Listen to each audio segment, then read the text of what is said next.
I love cooking and I love teaching people how to cook. Good food is so important, not just for our health, but for our temperament, and it doesn't need to be complicated. For this series, I've created a set of menus which I hope you will try, either as individual dishes or as a complete and balanced meal. We're so lucky to have some of the best raw ingredients in the world. Let's make the most of them.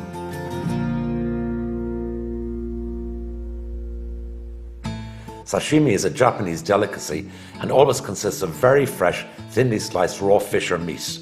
Sushi, on the other hand, is not raw fish, but rather vinegared rice that is mixed with other ingredients, which may or may not include raw fish.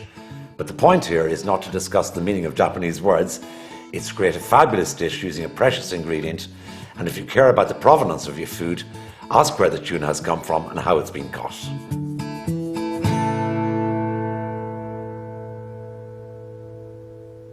I have a really lovely piece of tuna that I'm very excited to use for this recipe. But before I start, I want to crisp up some radishes and scallions, and they get scattered onto the finished dish as a lovely sort of crispy, slightly peppery, hot addition at the very end. So I've got some iced water, and I start off by I like to slice the radishes, the scallions particularly, at a sort of a somewhat exaggerated angle. And I mostly use the green part here.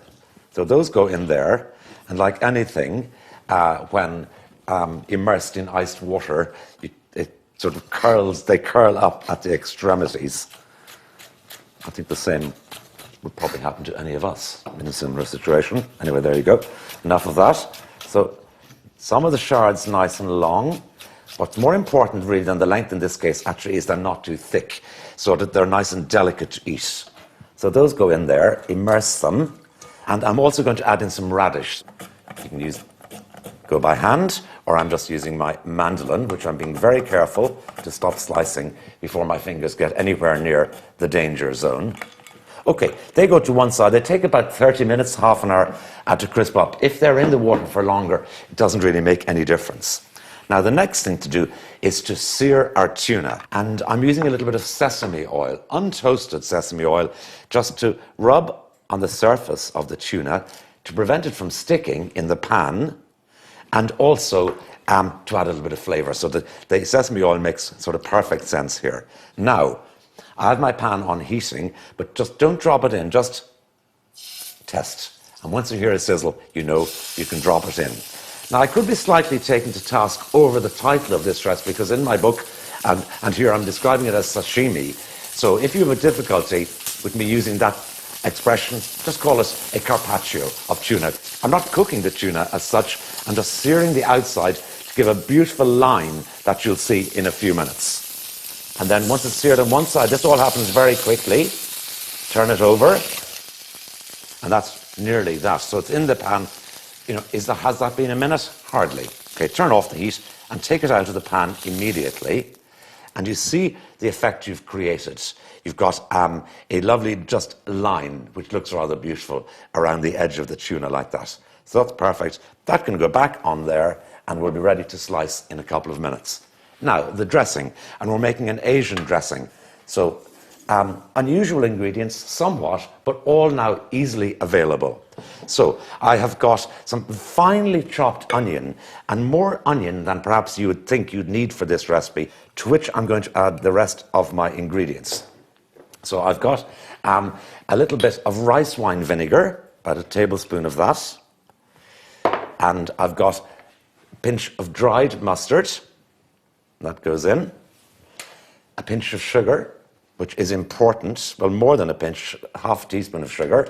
And I've got some soy sauce, 2 tablespoons, a little sesame oil, untoasted again, and some grapeseed oil. And also, it needs a little bit of salt and pepper.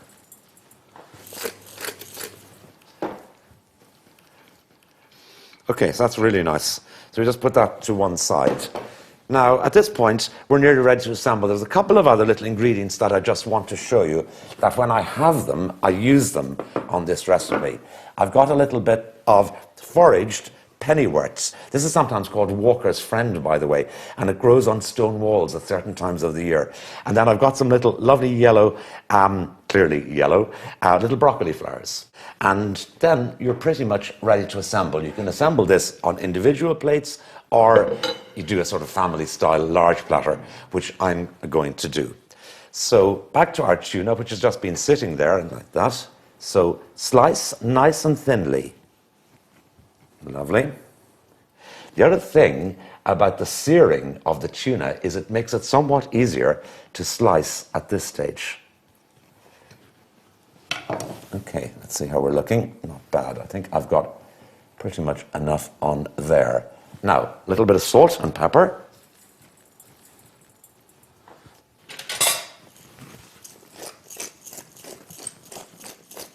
Then give your dressing a good stir to make sure that your vinegars and your bitter ingredients are properly mixed through your, the oils.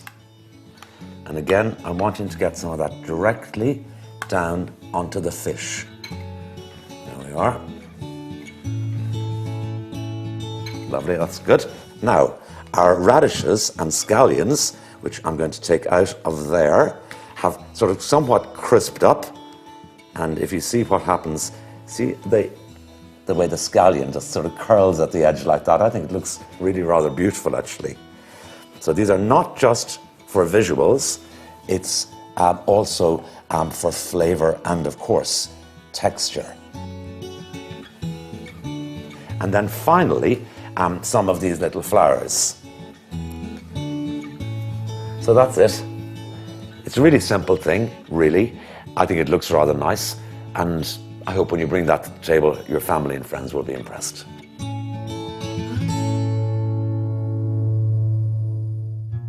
The next recipe uses puff pastry, regarded by some as the most tricky pastry to make, but honestly, after a few attempts, I'm certain you will decide to make your own rather than buying ready-made. The filling for this tart includes a deeply flavoured flat mushroom, roasted onions, and a delicate Macroom ricotta cheese made from Irish buffalo's milk.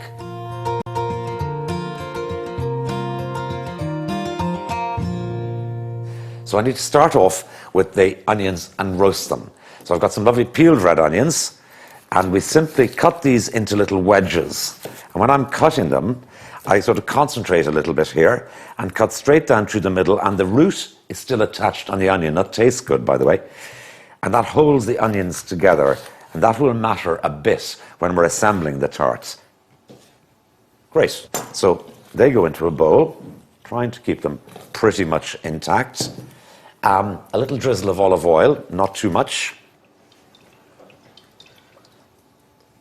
Some thyme leaves, onions and thyme, fantastically good together. There's a sort of earthiness to the combination of onions and thyme, which is lovely. Some salt and pepper, just to lift the flavors.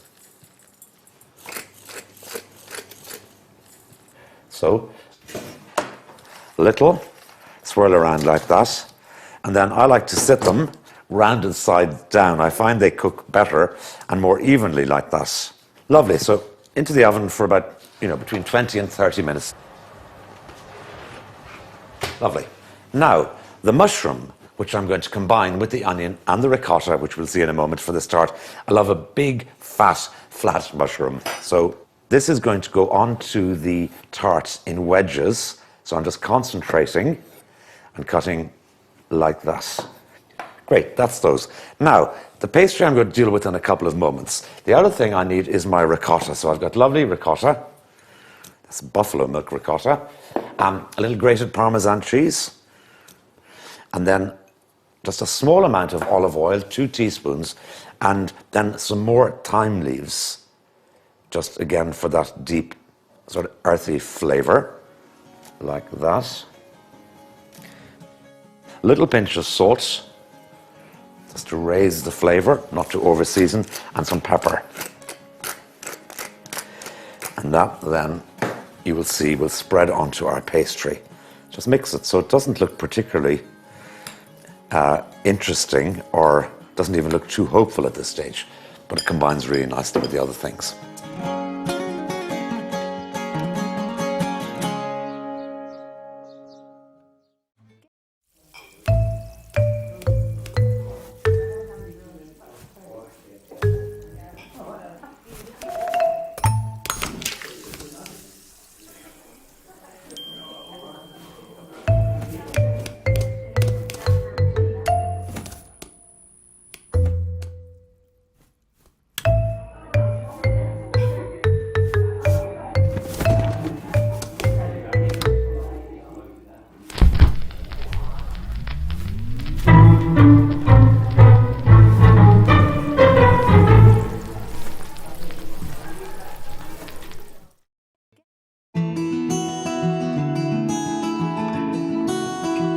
I'm using puff pastry for the tart base. You could use flaky pastry. This is pastry I made myself. You can buy puff pastry, but make sure it's made with pure butter. Otherwise, sometimes the quality of fat in puff pastry that you buy can vary and it mightn't be so delicious. So I'm going to flour my work surface and I'm going to roll this pastry out into about a 22 centimeter disc. This is a brilliant technique and useful for all sorts of different things. So this is the size of my disc here. So what I like to do is to put it down on my flour and then to just draw a circle like that in the flour, and that gives me an idea of approximately the direction I'm going in. Then pastry, a little bit of flour on there, and then I like to just start spreading it like that, so I make sort of corrugated movements in the pastry just to get it to spread. Now, when you're rolling puff pastry or flaky pastry, the pastry needs to be fridge cold when you start, and you need to go fairly quickly because the reason these pastries are good is because of the amount of butter that's in them. And if you leave them sitting out on your work surface for too long, they get sort of greasy on you and they won't be, they'll become more difficult to handle. It'll become sort of more stretchy and elastic and it'll be difficult for you to get a good shape. Now let's see. Okay, good. Clearly I have enough room there. Then small little sharp knife and cut straight down like that. You're trying to do a good sharp cut through the pastry, preferably not to tear it. There we go. And what I like to do then is with these little bits of pastry, just layer them up on top of each other like that, maybe dusting off the excess flour, and they'll go back into my fridge and I can use those tomorrow or the day after for making little biscuits. Underneath here then should be our disc of pastry. Now, this we're going to transfer onto a baking sheet, and I've lined my baking sheet with a little bit of parchment paper. So far, a flat disc of pastry. Now, what I want to do is I'm going to cut into the pastry 1 centimeter in from the edge. Like that. I'm not just marking, I'm cutting in. So I'm going maybe about 1 millimeter into the pastry and trying to be as accurate as I can, keeping about a 1 centimeter line. And what's going to happen then is that inside the line, I'm going to put my filling, and outside the line, my 1 centimeter rim is hopefully going to rise up in the cooking to give us a little raised edge, which will frame the tart and also help to hold the ingredients in place. So I am pretty happy with that. Okay, next thing then, a fork. And this seems odd now. You take a fork, just a table fork, and you keep going, and I'm pressing until I feel the tray underneath the tines of the fork. That seems odd, but the little holes you make help to keep this part of the pastry inside the rim from rising up too high, and also they help it to crisp up nicely. So that could go into the freezer if you want to. You can keep it in the fridge for a few hours, even overnight. So it's a really, really good technique. Great base for vegetables, fruit, things sweet or savory.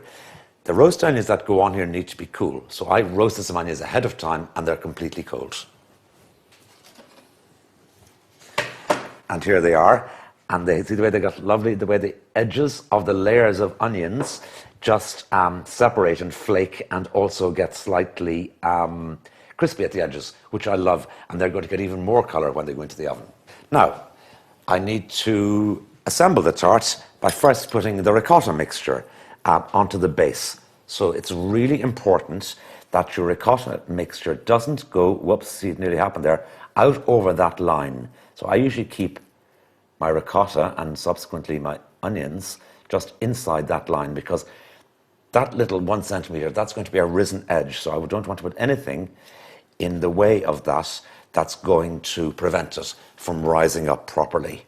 It's part of what makes this tart somewhat impressive to look at, but also gives it that lovely raised edge, which keeps ingredients in place. Now, there we are, pretty good. Every last little bit, spread it out. So start arranging the onions and push those down into the ricotta, root towards the center, like that. Okay, good. Now our mushrooms. So I just take the mushrooms and pop them in like that. Lovely. Now, very importantly, sprinkle of salt and pepper. Like that. And then, if the little branches of thyme leaves are still looking quite nice, I just pop them in there like that and they get sort of double roasted. So I have an oven on here at 200 degrees and that's going to go in. Great. Lovely. So the tart's been cooking for about 25 minutes. It's looking lovely and crispy, and I think I'm really happy with it. Yeah, that looks great. So that just gets lifted off there onto a nice serving plate. And the best thing to serve with this, without any doubt, is a salad of leaves. So I've got some lovely organic salad leaves, a classic little vinaigrette with 3 parts olive oil, 1 part vinegar, pinch of salt and pepper. So we want the leaves to be just glistening. Like that. If there was one other thing that I could wish for, and it's definitely optional when eating this, would be 1 or 2 little anchovies strewn over the top to complete an incredibly savoury experience.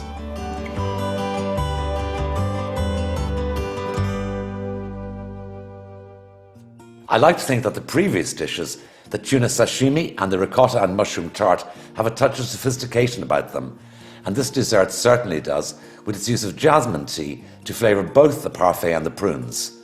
Other highly scented teas such as lapsang souchong or Earl Grey black tea with bergamot could replace the jasmine tea with equally delicious results.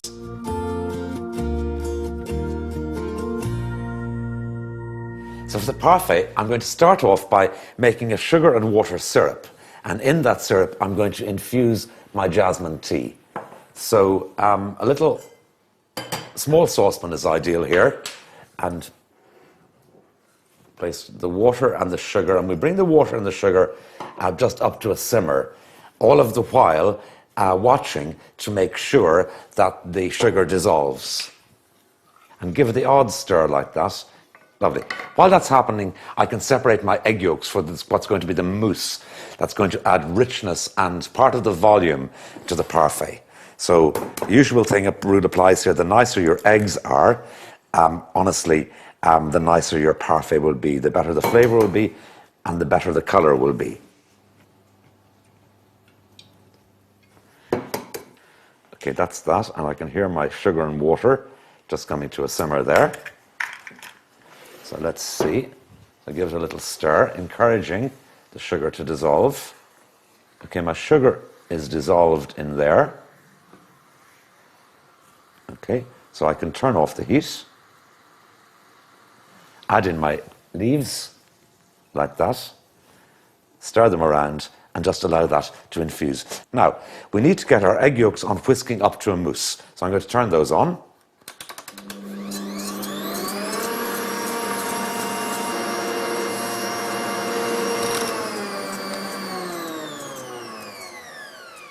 Okay, so that's been beating for about 5 minutes or so, and it doesn't increase enormously in volume, but it gets somewhat lighter and fluffier looking. And if you think you put sort of just 6 egg yolks in there to start off with, you can see there the way it's definitely achieved volume. Now, our jasmine tea has been just macerating, I suppose is the right word, in there with the syrup. So I'm going to strain that like that, because the tea leaves have done their job at this stage. And then we pour that strained syrup back into our saucepan, bring it up to a boil, and that's going to go in on top of our egg yolks. Have to come back up to the boil very quickly. Mind you, don't reduce it or caramelize it, so keep an eye on it at this stage. And I'm going to turn on the machine just before I pour the hot syrup back in. Okay, that's boiling just the way I want it. So off the heat, turn your machine back on, and then in a steady stream, just like that. Lovely. And also, at this point, just 1 tablespoon of lemon juice. And that's now going to take about 10 minutes to whisk up and become a lovely sort of voluminous mousse.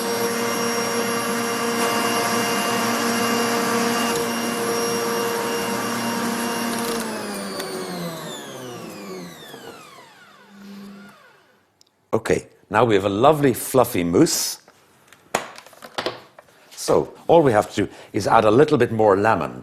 So far we've put in some lemon juice, but I'm going to zest a lemon in like this, using a microplane or a fine grater. Then some softly whipped cream, which we're just going to fold in until it no longer looks streaky. With a nice light hand, like that. So trying to preserve as much of the air as possible that you've trapped in the beaten eggs and the syrup. It looks good, it smells fantastic. The jasmine, really the smell is just coming up from the bowl, and the lemon has helped that enormously.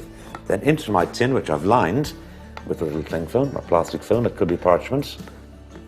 So I like to scrape every last little bit out. Great. And then off to the freezer with that. In 4 hours it'll be ready and frozen, ready to slice and serve, or it will keep for several weeks.